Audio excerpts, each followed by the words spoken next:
Hello, everyone. My name is Jamie Brandis, and I'm with the Colorado Small Business Development Center's Network's SBDC TechSource Commercialization Program. I'd like to welcome you all today to U.S. Department of Energy's SBIR and STTR programs. Very briefly, I'd like to introduce you to our state's TechSource Commercialization Program. This program is designed to support science and technology ventures throughout Colorado. Businesses are pre-startup through advanced second stage, so if you have an innovative technology, you're likely a fit for the program regardless of your stage of business. SBDC TechSource Commercialization focuses especially on sources of non-dilutive capital where there's no equity given, technology commercialization, and SBIR STTR grants. We also cover R&D tax credits, government accounting, IP protection, access to capital, and market research.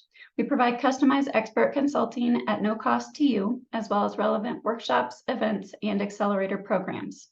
A new program we've added is Red Team Review, which provides professional guidance and a final review of a company's SBIR or STTR proposal prior to submitting it to the participating federal agency.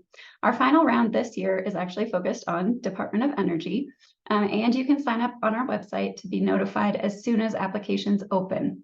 Applications will be opening on August 7th, and the deadline to apply is August 18th. You'll receive information about that in a follow-up email.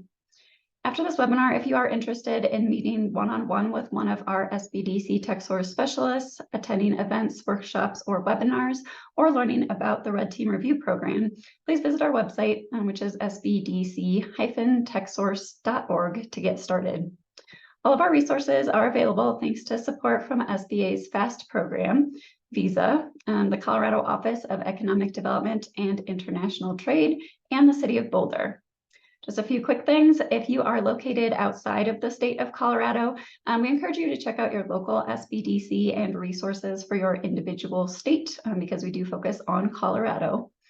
You will receive a copy of today's presentation slides in a follow-up email after the presentation, as well as a copy of the recording from today. Just a few housekeeping things. Everyone is on mute. If you have questions, please type them into the Q&A bar at the bottom of your screen, and we'll try to get to them at the end of today's session. We'll be leaving about 20 minutes for Q&A. I'd now like to introduce you to today's webinar presenter, Eileen Chant. Eileen Chant joined the DOE as the Outreach Program Manager at the Office of SBIR and STTR programs in 2020. She has more than 25 years working as a mechanical engineer in diverse energy technology areas, encompassing startup assistance, commercial and industrial equipment consulting, and nonprofit industry associations. She received her PhD in mechanical engineering from Georgia Institute of Technology. I will now turn it over to you, Eileen. Thank you so much for presenting today. Thank you, Jamie. Happy to be here. Hello, everyone. I'm here to take a deep dive into the DOE SBIR STTR programs, and of course, answer your questions as well about that you may have about our programs. Go ahead and start the presentation. You should be able to see my slides now in presentation mode. Yep, looks good. I have my email here. Please feel free always to reach out to me with questions. You can reach out at any time. I'll go briefly into the federal SBIR STTR programs. There are 11 agencies that have SBIR programs. Overall, it's going to be about 3.2% for SBIR. 3% of all federal extramural R&D has to go to small businesses who are developing technologies. And they are going to be, those technologies are going to be aligned with the specific agency. So it's an very early stage, non-dilutive fund. We fund about 7,000 small businesses per year, to the tune of excess of $4 billion to develop technology. As far as the business requirements are concerned, it must be a U.S. citizen-owned or permanent resident-owned, majority-owned small business. SBIR was established as a fund or a mechanism to fund really early stage, high risk innovation ideas. And these are going to be ideas that are sort of still on the drawing board or in your head even, and this is a good space for the federal government to operate in. It's not a space that necessarily angel investors or venture capital companies will want to operate, because it is early stage. And part of the statutory directives of the program is that to use small businesses, not just large businesses, to stimulate technological innovation for our nation. So here are the 11 agencies that have SBIR programs, with the 6 largest agencies also having STTR programs. I'll go into the differences between those 2 programs. DOE is the 3rd largest agency in 2022. Our grants totaled $348 million.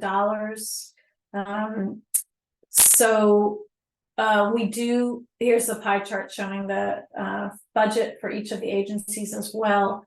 We do overlap with the other agencies. We are not for example, the only agency that funds clean energy technology. So make sure you know that there's probably more than one agency that you might be interested in terms of submitting SBIR applications, and you should go really consider a couple of agencies, and you really want to go to where you think is a good fit with your technology development. Okay, so a few specifics about our program. We issue grants, not contracts.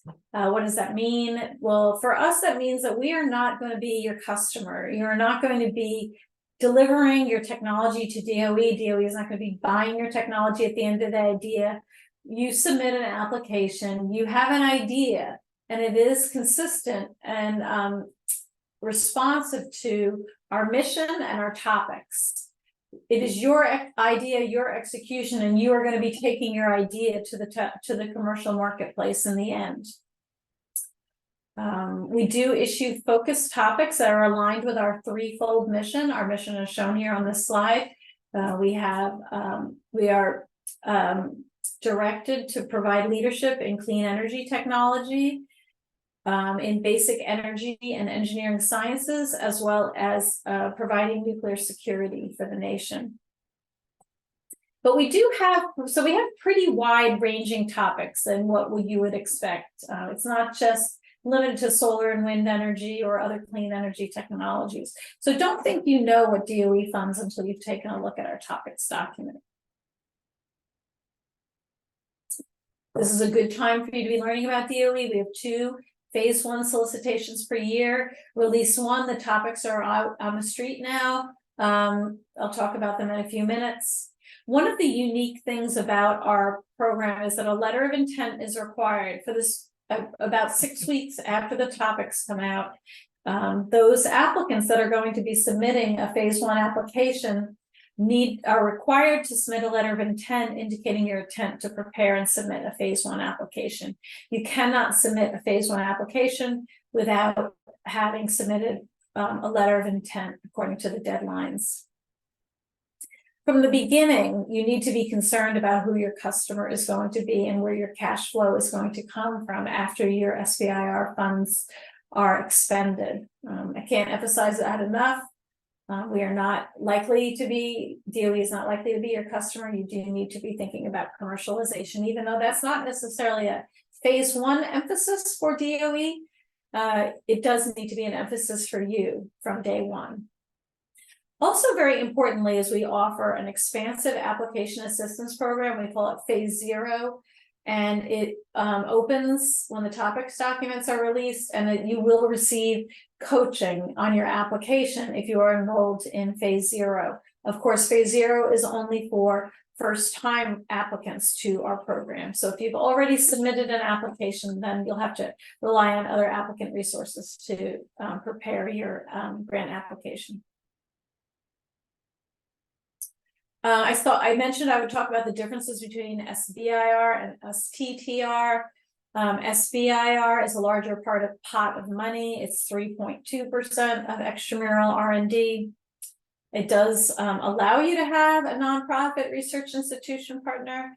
The principal investigator must be majority employed by the small business. That means 20 hours a week or more, and any other employment must be 19 hours a week or less. For SBIR phase 1, I'm only going to really talk about phase 1 here. The requirements are a little bit different for phase 2. The small business must perform 67% of the R&D, with 1/3 of the R&D able to be go out to subcontractors, those other experts in your area that you may need to conduct your R&D and carry out your work plan.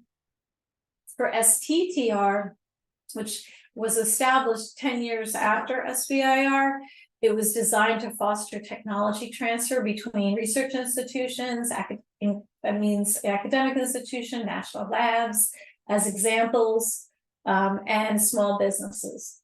The small business is still the awardee, but they're relying more heavily on the research institution to conduct the work plan. So for STTR, the small business must do 40% of the R&D, and the research institution is required and must do a minimum of 30% of the research and development. The PI can be, for STTR, can be a majority employed by either the small business or the research institution. We do have a level of effort workbook. So when you're filling out your application, you're required to work on do this level of effort calculation to make sure you're compliant with the program requirements. There is a sweet spot as an overlap, which means where you can fulfill the requirements of both SBIR and STTR programs. If that's the case, you can submit to both the same application to both SBIR and STTR. They are two pots of money. So in theory, if you have a meritorious application, you can boost your chances of receiving funding, but only if it makes sense for your research program to be constructed that way. Okay, right now we have release 1 topics are out with letter of intents due in late August. These are the 6 offices that release topics for release 1. These are like more deep science offices. If you're doing work on detectors, spectroscopy, high performance computing, components needed for accelerators so that they can study nuclear physics, and also monitoring systems for the environment, for soil, the atmosphere, understanding the plant, the biology of plants and energy. So these are more deep sciencey offices. The topics are out now. You can go to our funding opportunities page and check it out and see if there's something in there for you. Release 2 comes out actually November 6th. My allergies are bugging me lately, so I'm coughing a little bit. These are more applied offices. If you look at these 6 offices, so this is the energy, for example, energy efficiency and renewable energy. They issue topics in solar, wind, fuel cells, hydrogen, water power, advanced materials and manufacturing, and lots more. Are you developing a cybersecurity application? Release 2 would be probably more likely for you, although I encourage everybody to look at release 1 because there's a lot of different stuff in there. Are you working on carbon capture or better utilization of fossil energy? And the Environmental Management Office is for cleanup of legacy nuclear weapons waste. Nuclear Non-Proliferation Office is about detection of nuclear threats, and the Office of Electricity, as you have all heard in the news, we do need to improve our energy grid, especially as we transition towards these decentralized renewable energy sources. So mark your calendars for November 6th and check out our topics on that day. I've already kind of talked about this slide.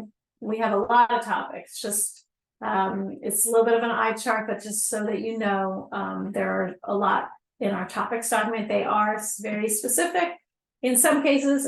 In other cases, they're a little bit more broad, such as really anything that can advance the nuclear energy field.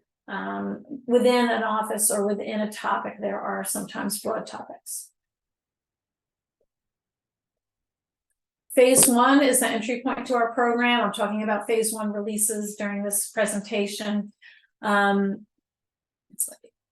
do, number one, want to look at the topics and see if there's something in there for you. The technology area you're working in, can you be responsive to the topic and subtopic pair? And that's kind of your go, no go decision. If your answer is yes to that question, you should consider preparing and submitting an application. The phase 1 award is $200,000 or $250,000 per year. And you conduct your phase 1 study, which is a feasibility or proof of concept to solving the problem or addressing the need that's identified in the topic and subtopic over a 6 to 12 month duration. And we give almost up to 400 awards per year. If your phase 1 feasibility study is successful, then 9.5 months in, you're going to want to prepare a phase 2 application, and those are larger awards, and they are of longer duration. And if you require additional R&D after your first original phase 2 award, you can see that we have a second phase 2 award. We also have a third phase 2 award. You can potentially receive R&D funding for up to 7 or 8 years to develop your technology, knowing that some technologies, especially in the deep science field, take a long time to develop. And these are 2 different roads you could follow following your first phase 2 award. Here's the schedule on the funding opportunities page. Do I have it? No, I should have. Oh, here's the link. The link is here at the bottom of the slide, showing the schedule. It's a really important page. It's kind of like this boring page. It has like just a table on it, but it has the topics document. You can link to the application assistance program. These webinars for the topic webinars have already occurred, but as you can see, there's a recording and then there's slides available. So you could go to the recording and you could fast forward through it and listen to the topic manager speaking about the topics and what they're looking for, whichever topic you'd be interested in. It looks like just the first 2 are out. No, webinar 1, webinar 2 are out. Webinar 3 was just it's actually today, so you still have time to register for HEP, high energy physics and nuclear physics. The FOA will come out on August 7th. The document will populate here. It tells you about the rules of the program and how to apply. There's a FOA webinar. You can register for the FOA webinar on this page once the FOA is released. Here's the letter of intent information, and here's the application deadline. So very important page with a lot of good information. So again, the topics here, I have a picture, I have an image of a topic shown here. Please pay attention to this blue table under the topic. It tells you how much money you can request in R&D funds. Don't ask for more than that for your R&D project. Unfortunately, your application will be declined without review. Make sure, if you're interested in SBIR, make sure they're accepting SBIR applications. If you're interested in STTR, make sure they're accepting STTR applications. And only if they have yes for both of these could you apply for both to both programs. Again, the topic webinar is important. If you could go to it, that's great, because you can ask the topic managers questions about what they're looking for. There's open communication. You can see at the end of a subtopic, there is a name and an email. You can always reach out to the topic managers. There's no rules about, unlike some of the other agencies, there's no rules about when you can and can't reach out to them. But keep the program managers are very busy. They have a lot on their plate. SBIR is only 3% of their portfolio. So just make sure you ask very concise questions. That's my recommendation about what they're looking for, so you have a better understanding of the topic and subtopic. Make sure you understand what, as you prepare for your application, what you're going to propose clearly why it's novel, what's the competition is out there, and why what you're proposing is better, and make sure you're familiar with all the references that come out in the topics document. Sometimes there are market research studies available for certain topics, very limited a number of topics. We're trying to build over time our market research database, which is on our website. What makes you a good fit? I've already spoken about being responsive to the topic and subtopic. You have to really be addressing the problem or the need identified in the topic subtopic pair. You must be proposing technology development, i.e. research and development. You can't necessarily be taking off the shelf components and putting them together. You do have to have a novel idea. Phase one is a feasibility assessment. Make sure you come up with a good solid work plan that links to your feasibility objectives. Make sure your team has the right expertise to carry out the project, and be cognizant and tell your story about what the impact of the technology will be on your field, whether it's a societal impact, a scientific impact, or a commercial impact. We do have, these are the three application review criteria that we've had in the past. We have a new criteria as of fiscal year 24.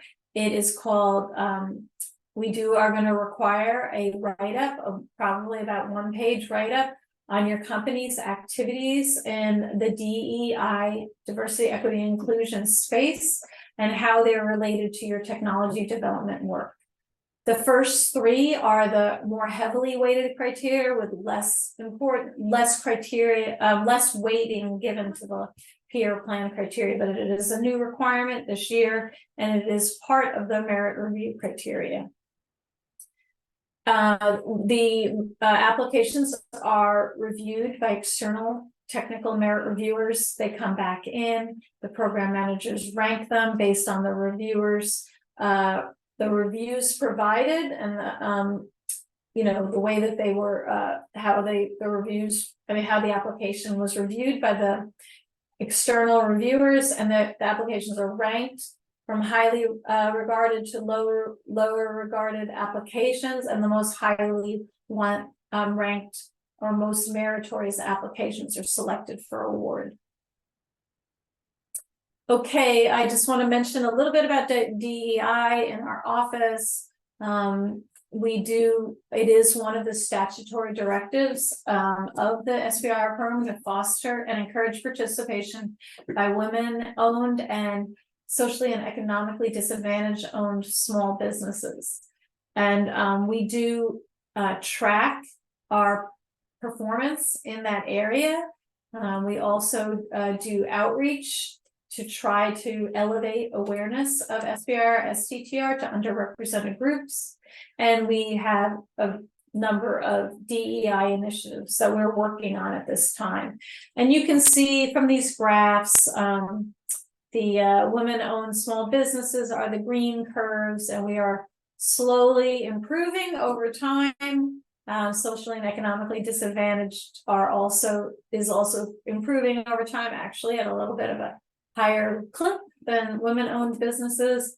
And we also are interested in underrepresented states as well, which is the red curve.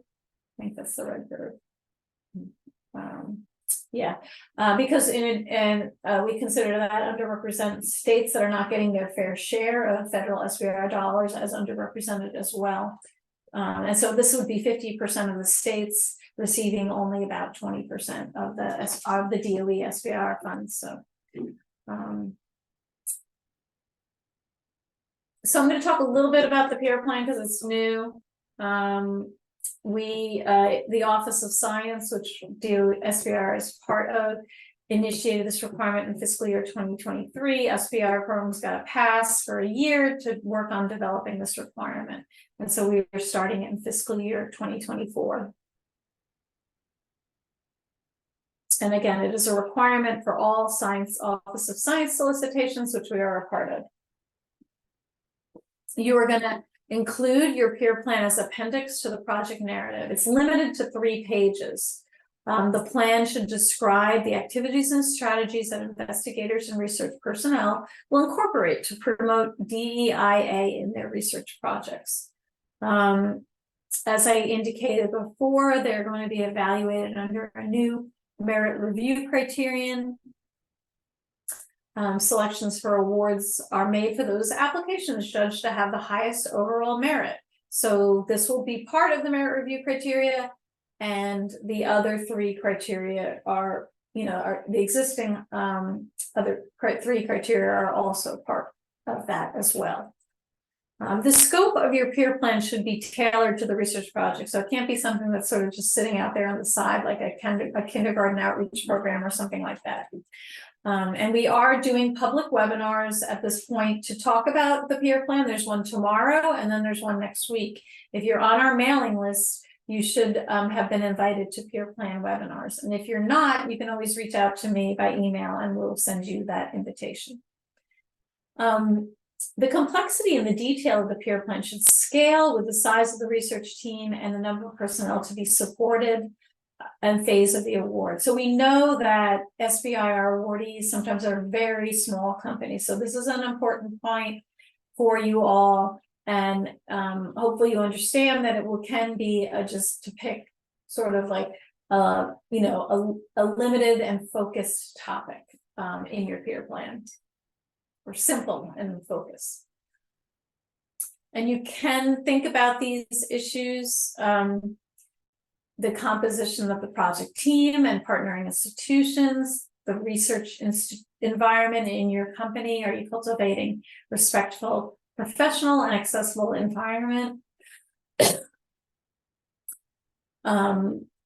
Ensure an equitable and inclusive implementation of the research project, and also partnering with underrepresented institutions or underserved communities. You may request funds for execution as part of the maximum funding. You may request funds for execution of the peer plan. And there are more resources here, and then there are more on our website, which is going to be published actually today. These are the actually we have a registration link here in the presentation. Okay. Oops. Did I miss? Okay, here's my, we do have a number, there's help available. You're preparing an application maybe for the first time, or you've received, or haven't gotten an award yet from DOE SBIR. We have our Phase 0 application assistance program, which I've spoken to. You receive a coach to help you put all the pieces together. We do have tutorials on the application process. We have the topic webinars, we have the FOA webinars, and we have Ask Us Anything, Ask Me Anything webinars during the course of the application process, so you can jump on a call. There's usually about 7 of these calls during the 3-month period where the solicitation is open. You can jump on a call and ask us questions. But being on our mailing list is very important, because you get all the invitations to all these webinars, and you can learn about Phase 0 in an email and that type of thing. So please go to our homepage and sign up for our mailing list. Here's a little bit about the Phase 0 program.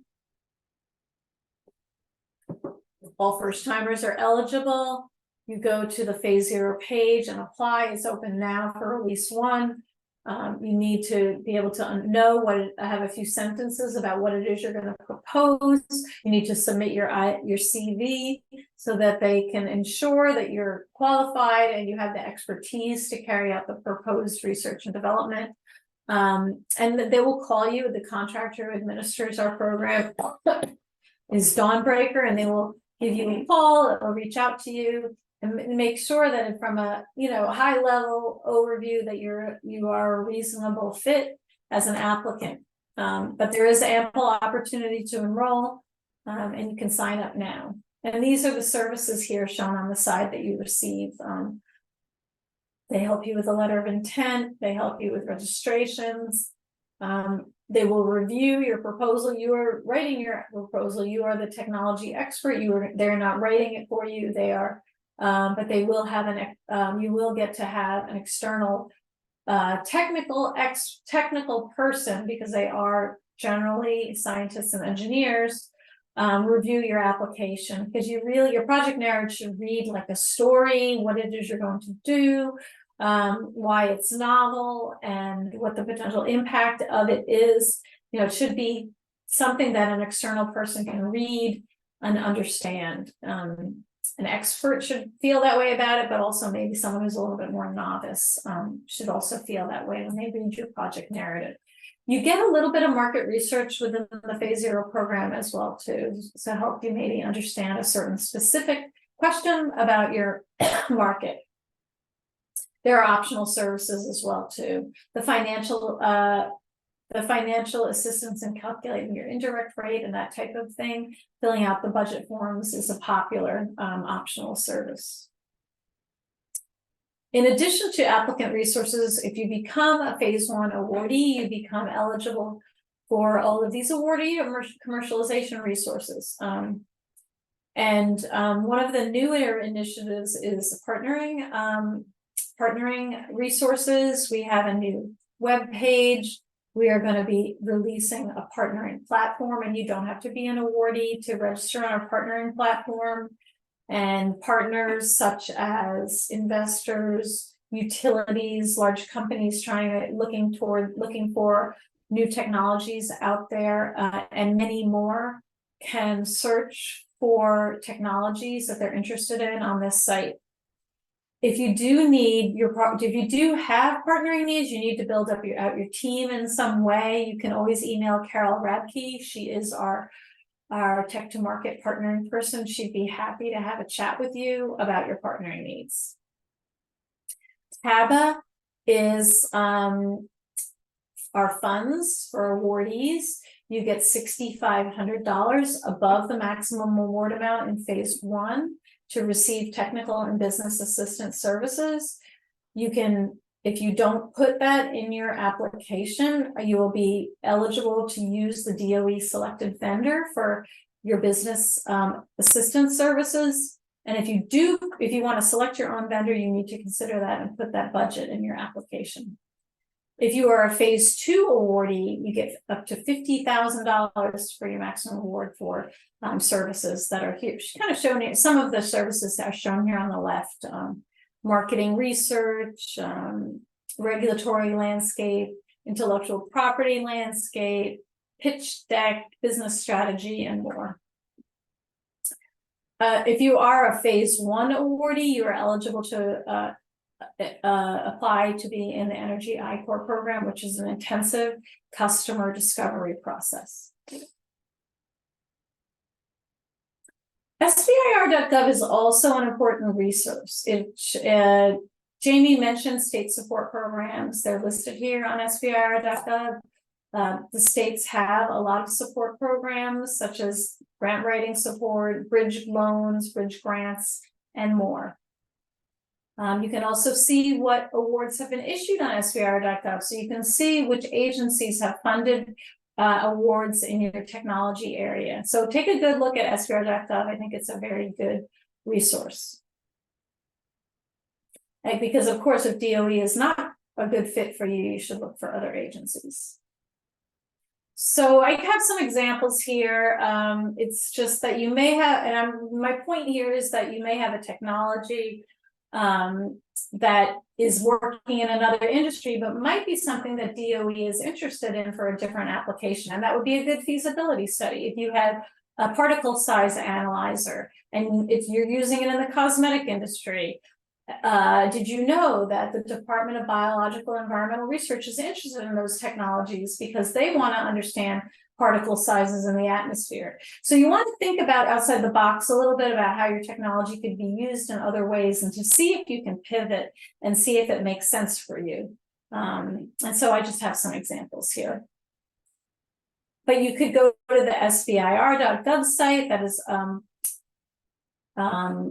hosted by the Small Business Administration and do the keyword search and see if, what technologies are, what agencies have funded your technologies. And you can also, you do the same in our topics document. Look to see if there is something there, because you may find it in the area or in the program office where you least expect it. And then the other thing on SBIR.gov is this is outdated. Hopefully they're going to update it soon, but it does kind of show you the general layout, annual layout of solicitations.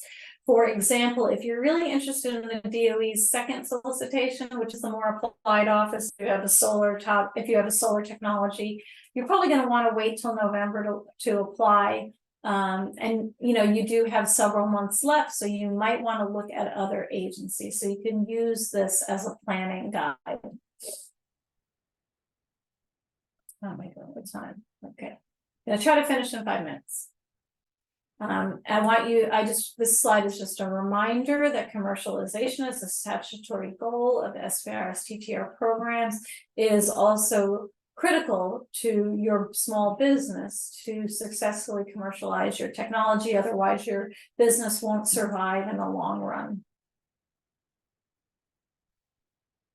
So you need to start thinking about your commercialization strategy, such as your business model. Are you going to be just manufacturing and selling your product? Are you going to be licensing your technology? Or are you offering a service? Are you offering software as a service and more? So it depends on your technology, and there are very many business models for revenue generation. No one of these models is going to fit everyone. So you need to figure out which strategy is best for your company, your target industry, and also who your customers are. This will be part of your phase 1 commercialization plan. There is a commercialization plan required as part of the phase 1 application. I will tell you honestly, it's not a big part of your award selection, because right now in phase 1, we are concerned about really early stage ideas. But it is, again, important for you to start thinking about all of these topics and to come up with a good, even phase 1 commercialization plan. And start with customer discovery now. Don't wait. Keep your relationships going, nurture them over time. Go back to them every once in a while to talk about how you're progressing on your solution and maybe what has changed for them. Are they interested in beta testing your solution? Would they provide a letter of support for your phase 1 or phase 2 application? And don't stop. It's an evergreening process, customer relations. And commercialization is hard. Again, we do have the TABA funds to assist with that. I've already mentioned a lot of these things, the I-Core, the partnering resources, and the FOA lists the specific tasks that you can use the TABA funds for. Go to our partnering page. We have a list of vendors who are not endorsed by DOE, but vendors who can help with manufacturing, engineering design, test certification, and commercialization services as well. And so these vendors could be, if you wanted to select your own TABA providers, you could go to this page and see what's there. So if you're, what's the next step? You should attend events, which you're attending one right now. You can look at the SBIR.gov tutorials. You can look at our application guidance tutorials. SBA has a video on, is it SBIR STTR, a source of funding for my community? So there's a lot of things you can do to get started, including starting with your SAM.gov registration. I should mention that as well too. And Colorado is a very successful state when it comes to DOE SBIR STTR programs. They have won a lot of awards and been very successful. Here's three of, there's many more, 3 companies that have gotten to phase 3, which phase 3 is post SBIR dollars. It's just a terminology we use for SBIR awardees who have launched their technology in terms of getting an additional either R&D development contract or commercial sales for their technology post SBIR. And here are some an instrumentation company that has won awards in the Office of Scientific Computing. Here is advanced conductor technology, which has developed a magnet technology, and then ion engineering, which has developed an ion technology for carbon capture at the emission stack. So you can go to our success stories page and maybe help you get you inspired with some of these stories. So thank you for your time, and right on 40 minutes, very impressive. These are our application. This email up here is a good one for application questions. You can always reach out to me as well. Happy to answer any questions now, and thank you very much for attending and for your time. Thank you so much, Eileen, and perfect timing. So I know it doesn't usually work out that way, but this time it did. Yes. So we do have questions that have been submitted, and then anyone else, if you do have questions, please do put those in the chat and we will get to as many as we can.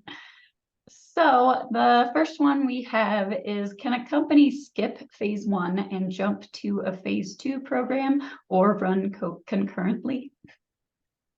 No, some of the agencies have direct to phase 2, DOE does not.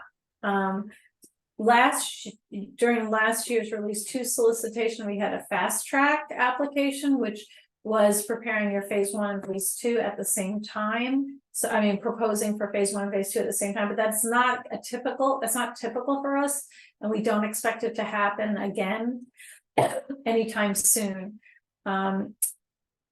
One unique situation is if you have a phase 1 award in another agency and you see a topic that within DOE that is a good fit for your phase 1 award, that is a possibility that you can submit a phase 2 application to us if you have a phase 1 application from another agency. But it does require some coordination because there has to be a good DOE topic for you, and you do need to talk to program managers to get their buy-in on that. Great, thank you. This one kind of goes along the same line, but a little different. It's that USDA, SBIR, STTR is open right now. So can someone apply to both if the benefits of the innovation involve energy savings and enhanced food nutrition? Oh, yes. I encourage you to find all sources of funding for your technology development. Your goal is to get your technology development. It doesn't really matter which agency you get your funding from, correct? There's a lot of overlap between agencies. You can submit the same R&D to multiple places. Of course, it has to be a customized application in each case, right? But let's say you're submitting one to USDA and DOE, and there's some overlap, or let's just say it's the same exact R&D. If you've got both of those awards, you'd have to turn one down. It is against the law to get paid twice for the same R&D, so you can't do that. And if the grants were overlapping, which is more typical, you'd have to negotiate down one of the award sizes so that you don't end up getting paid twice for the same work.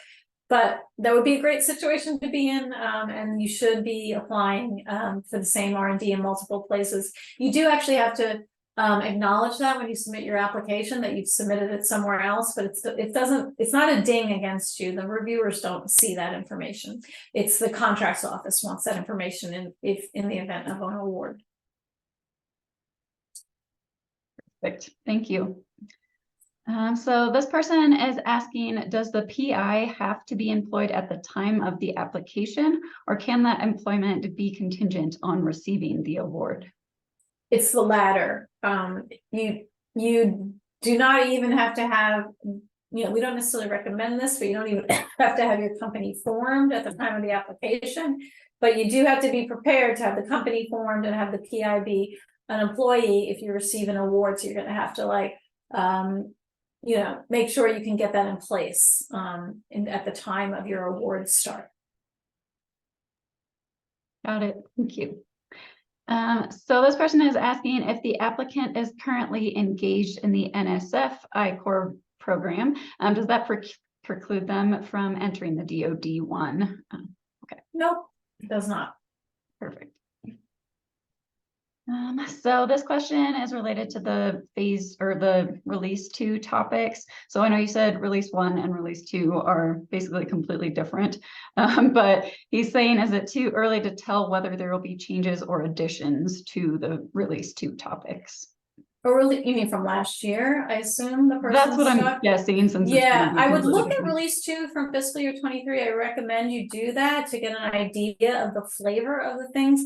And notice the program offices changed. We used to do 4 offices in release 1 and about 8 or 9 in release 2, but we're like 6 and 6. Or 6 and 7 this year, which it's great for us because it's more balanced. So 2 of the offices, HEP, I saw that actually in the Q&A, HEP and nuclear, HEP and FES, fusion energy and high energy physics have moved to release 1. And so they're not going to be in release 2, you should know that. And then the other thing is go look at release 2 from last year, because it gives you a flavor of what we funded, but it is not going to be the same topics document. Things are going to change. Maybe some things will be the same, some things will be completely different. But it will only be the 6 or 7 offices that didn't release in release 1. So. Great, that's really helpful. Thank you. So we do have a lot of companies come to us that are like 1-person companies. Do you see that? I know you said a lot of the award winners are small companies. Do you ever see them being 1 person? I guess how big of a team do you usually have to see, that kind of thing? Oh, we have 1-person company as awardees all the time. Our median company size is about 8. So that means that half of our companies are fewer than 8 employees. And our median companies, our median size is 8. So we have lots of very small companies, and we have plenty of 1-person companies. And we give 400 phase 1 awards a year. So if you do the math, we have dozens and dozens of 1-person companies. Make sure you have the right team to carry out your work. That's what that 1/3 contractor allowance is in SBIR. You might need a subject matter expert, you might need a materials testing company or whatever, but a 1-person company is fine, perfectly acceptable. We are in the business for funding early stage ideas, just as a reminder. Great, thank you. So I guess another question would be, some people ask about the IP that might be developed. I know it's usually not an issue, but people can be concerned. So if there is IP that's developed under the award, who owns that, and kind of how does that work? You own the award, you own the intellectual property. We do not. That's what another definition of non-dilutive funding is.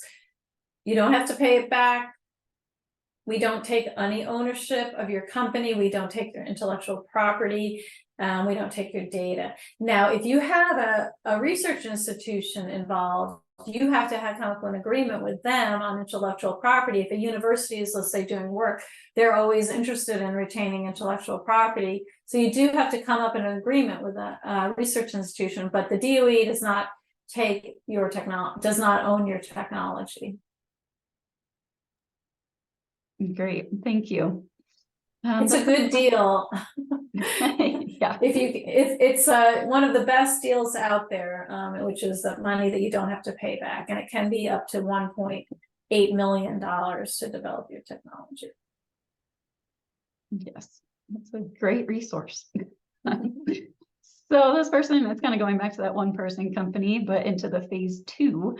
So it's, will you give a phase 2 to a 1-person company, even if proven feasibility during phase 1? Yes. If the phase 1 final report is part of the evaluation of the phase 2 application, so you have to show that your phase 1 feasibility study was successful, but it doesn't have, the number of people in the company is not a variable in an approved application. Of course, they do look at the team and make sure that the team is suitable for carrying out the work, but there are plenty of one-person phase 2 awardees. And if it is someone that's a single company, do they typically have to have a PhD, or is that not necessary? That's a great question. I get that a lot, and there's no PhD requirement. You need to be an expert in your technology area.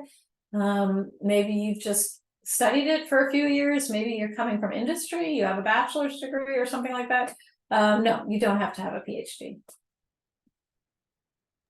They do look at your vitae and make curriculum vitae a resume and make sure that you have the experience required to do what you say you're going to do, but a PhD is not part of the requirements. Great, thank you. So I guess another question would be kind of the timeline of when you apply versus when decisions are made to when you get the money. I know you had that whole chart of kind of the timeline of phase 1 versus phase 2, but I know some people are concerned about like when the decisions are made after they apply and then when they get the money. Yeah, the DOE is pretty good about our schedule. If you look on our funding opportunities page, everything's laid out, and for the most part, we stick to that schedule. Every once in a while, there's a hiccup, but that delays things. But usually, that would only be a week or a little bit, maybe a little bit more or a little bit less. So I did show the funding opportunities page, 90 days. For example, the applications are due on October 10th for release 1.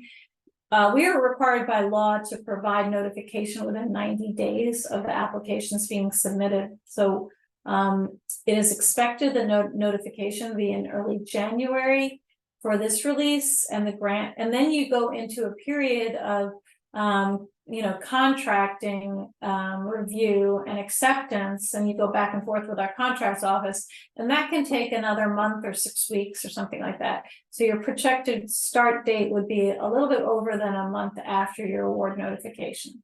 And then the timeline starts for the 6 to 12 months for your phase 1 award.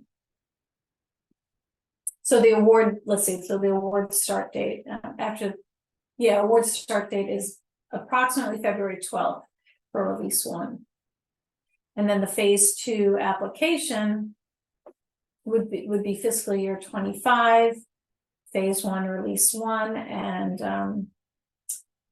that application would be due in December. So you would start your work in February, and you would have to submit your phase 2 application in December. And you might not be done with your phase 1 work, but you have to have enough done to be able to pull together an interim report at least. Great, thank you. That's really helpful. So I guess another question would be related to letters of intent and kind of how many you need, who they should come from, best practices, things like that. I know you had a link to all the instructions, but maybe just some input on what people should know about the letters of intent. So the letter of intent is 500 words or less. The principal investigator should write the letter of intent because it is what the plan is going to be, what's going to be proposed. It's submitted to PAMS, which is as one of the 4 systems you need to register on to submit your application. And PAMS is an easy one. SAM.gov is not an easy one. And you will submit your letter of intent on the PAMS system. So really just, you need to give enough information.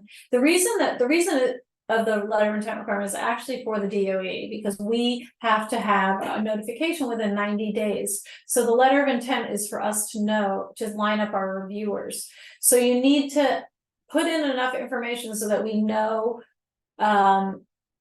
enough to be able to figure out what type of subject matter experts would serve as technical reviewers, but also enough so that the topic manager can understand how you're being responsive to the topic. Because if you if they read your letter of intent and they think you're not addressing the need that is being asked for, they will send you back some comments. You'll get a non-responsive notification. And that does not mean that you can't submit a phase 1 application, but you will get a notification that was like, oh, this doesn't seem quite like what we're looking for. And then you'll have to kind of figure out what your path forward would be from there.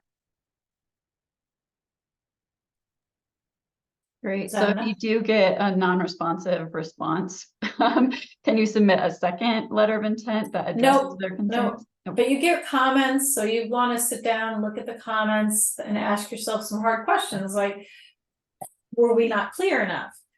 Maybe we need to shift our approach to put together a more responsive application.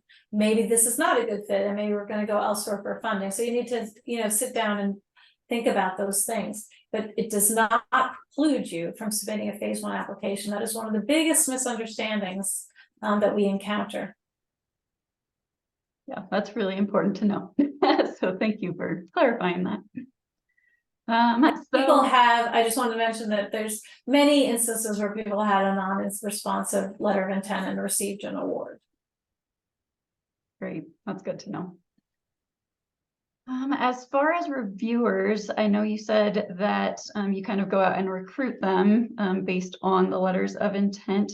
What is the typical background? I think you said scientists and engineers and things like that. I guess kind of what does that process look like? Well, the program managers find reviewers, and they are going to be experts in the technology area, and they cannot be federal employees. So they're going to be from academia, industry, the national labs too, because those are contractors, they're not federal employees. So they find a minimum of 3 reviewers to review your application. And by the way, since you all are entrepreneurs and technology experts, if you want to be a reviewer, we'd love to have you. You can reach out to me and I'll send you information. And it's not a bad way to get a look at the inside of our process. So just that little plug there for being a reviewer, they're always looking for reviewers. So 3 external technical reviewers provide feedback on the quality of the application. Comes back into the program office, the program managers, they cannot approve an application that's not technically meritorious. So they rank them based on technical meritorious from high to low, and they select the highest ranked applications with some adjustments here and there, like portfolio balance, and there are some program policy factors which they're allowed to use in selection of the highly ranked applications. Great, thank you. So this person is saying they do want to be a reviewer.